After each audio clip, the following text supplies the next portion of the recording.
एक छोटे से गांव में दिलीप नाम का एक किसान रहता था। वह बहुत ईमानदार और साहसी इंसान था। उसके पास ज्यादा जमीन नहीं थी, लेकिन मेहनत करने में वह कभी पीछे नहीं हटता था।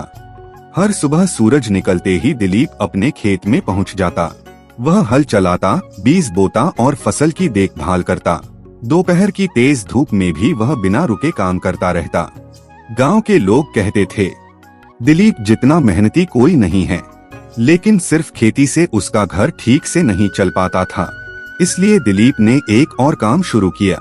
वह रोज शाम 3 बजे अपने गांव के चौराहे पर पानी पूरी की छोटी सी दुकान लगाता था। दिलीप की पानी पूरी बहुत स्वादिष्ट होती थी। वह साफ सफाई का खास ध्यान रखता था। बच्चे, बूढ़े और गांव के लोग सब उसकी दुकान पर आते थे। वह हमेशा मुस्कुराकर कहता, पहले चखिए, पसंद आए तो पैसे दीजिए। एक दिन की बात है, एक अमीर व्यापारी गांव में आया। उसने दिलीप की दुकान से पानी पूरी खाई।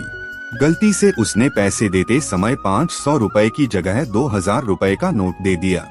दिलीप ने तुरंत नोट देखा और व्यापारी को आवाज दी, भाई साहब, आपने ज्यादा पैसे दे दिए हैं। व्यापारी हैरान रह गया। उसने कहा, आज के समय में इतनी ईमानदारी? तुम रख लो। लेकिन दिलीप ने मना कर दिया। उसने कहा, मैं मेहनत का पैसा ही लेता हूँ, जरूरत से ज्यादा नहीं।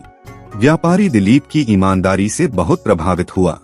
उसने अगले दिन गांव में घोषणा की कि वह दिलीप की मदद करेगा।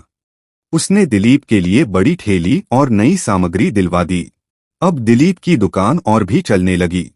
कुछ महीनों में दिलीप ने अपनी मेहनत से खेती भी बढ़ा ली और पानी पूरी की दुकान भी।